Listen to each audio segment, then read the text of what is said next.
आदरणीय अध्यक्ष महोदय, आदरणीय प्रधानाचार्य जी, सभी अध्यापिकाओं और मेरी प्रिय सहेलियों, 15 अगस्त के इस पावन अवसर पर मेरी तरफ से शुभकामनाएं। आज आप सभी को 15 अगस्त के इस उपलक्ष्य में मैं अपना विचार प्रस्तुत करना चाहती हूँ। स्वतंत्रता दिवस एक ऐतिहासिक पर्व है। आज से 74 वर्ष पूर्व अंग्रेजों से आजादी मिली थी। भारत जिसने अपना अस्तित्व खो दिया था, और आज हम दुनिया का एक सबसे स्वतंत्र और प्रगतिशील देश है।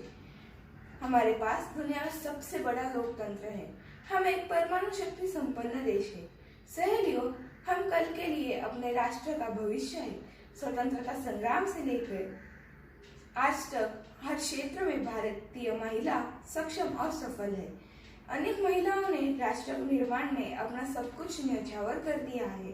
भारत की पहली आईपीएस श्रीमती किरण बेदी जी ने अपनी कर्तव्य निष्ठा से समाज की नारी के प्रति जो सोच थी वह बदल दी है।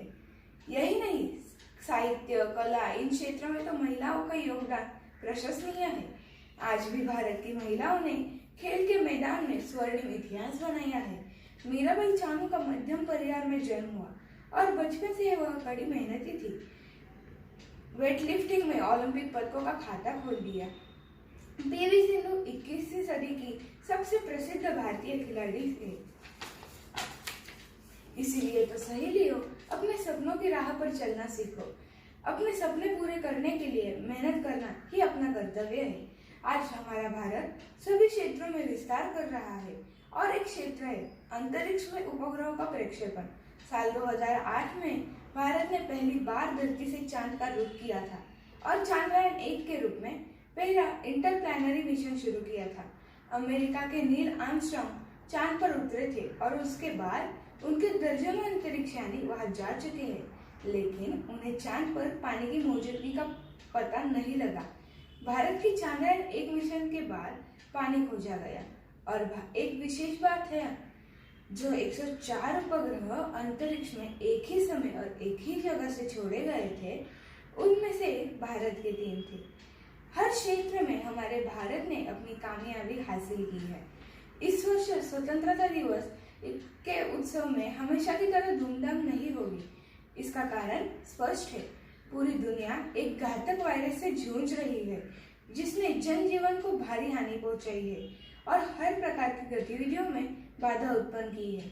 हम सभी डॉक्टर तथा नर्सों, स्वास्थ्य कर्मियों के ऋणी हैं, जो इस लड़ाई में अग्रिम योद्धा रहे हैं। हमने वैश्विक महामारी की विकरालता पर नियंत्रण रखने और बहुत बड़ी संख्या में लोगों का जीवन की रक्षा करने में सफलता प्राप्त की है। यह पूरे विश्व के सामने एक अनुकरणीय उदाहरण है। सहेलियों, वसुधैव कुटुंबकम अर्थात समस्त विश्व एक परिवार है। यह विचार हमारे भारतीय विदेशी नीति का महत्वपूर्ण स्तंभ बन गया है। जैसे कि सब देख रहे, पूरा विश्व कोरोना महामारी के संकट का सामना कर रहा है, तब भारत पूरे विश्व के लिए आशा की किरण बन गया है। जो हाइड्रोक्लोरोक्विन दवा भारत ने उपलब्ध करके अन्य देशों की सहायता की है। यही नहीं, कोई आपत्ति आती है तो भारतवासी एक दूसरे की सहायता करने के लिए आगे आते हैं, जिसका उदाहरण है आदर पूनावाला जी। सीरम इंस्टीट्यूट के सीईओ आदर पूनावाला जी ने कोविड वैक्सीन तैयार करके हमारे लिए एक गौरवपूर्ण और ऐतिहासिक कार्य की नींव डाली है। उनके इस योगदान और स्वच्छ भारत अभियान के लिए उन्हें दिलीप की उपाधि से सम्मानित किया गया है। एक यह उदाहरण है, इतना प्रेरक करता है हम। और दूसरी ओर हमारे पड़ोसी ने अपनी विस्तारवादी गतिविधियों का चालाकी से अंजाम देने का दुस्साहस किया। सीमा की रक्षा करते हुए हमारे बहादुर जवानों ने अपने प्राण न्यौछावर कर दिए। पूरा देश गलवान घाटी के बलिदानों का नमन करता है।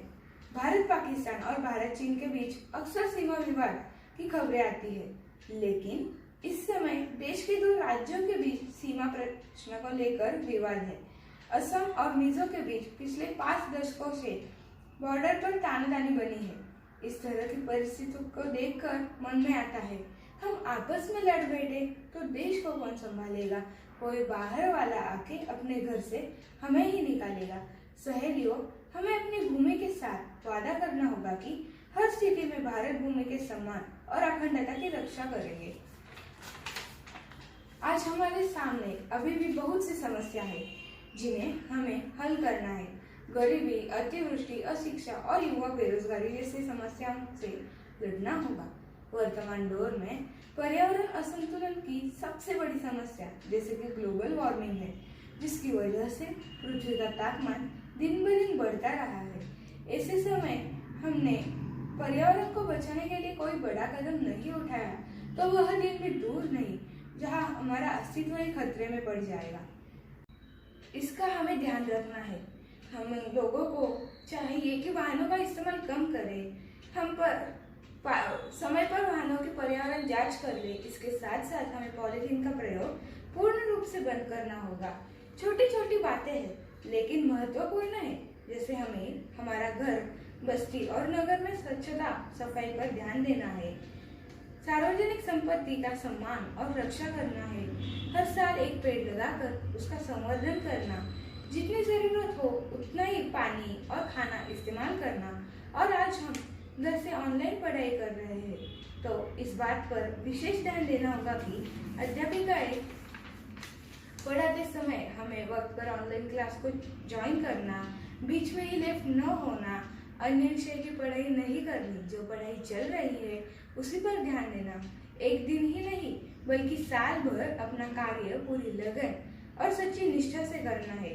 आज हम अपनी अध्यापिकाओं को यह वचन देते हैं कि अपना जीवन मौज मस्ती विलासी पूर्ण तरीके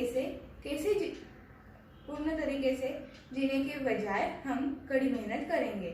हमारे जीवन में छोटी छोटी बातें अपनाकर देश के प्रति भक्ति दिखाएंगे और आजादी से सही मायने समझेंगे। तो शहरियों, आज हमें एक बेहतर कल के लिए यह वचन लेना होगा कि अपने देश के हर क्षेत्र में, दुनिया में सम्मानित बनाने के लिए अपना योगदान देना होगा। इसी के साथ कुछ पंक्तियों के माध्यम से अपनी वाणी को विराम देती हूँ। सारे जहां से अच्छा हिंदुस्तान हमारा, हम बुलबुलें हैं उसकी, ये गुलसिता हमारा, ये गुलसिता हमारा। धन्यवाद। जय हिंद, जय भारत।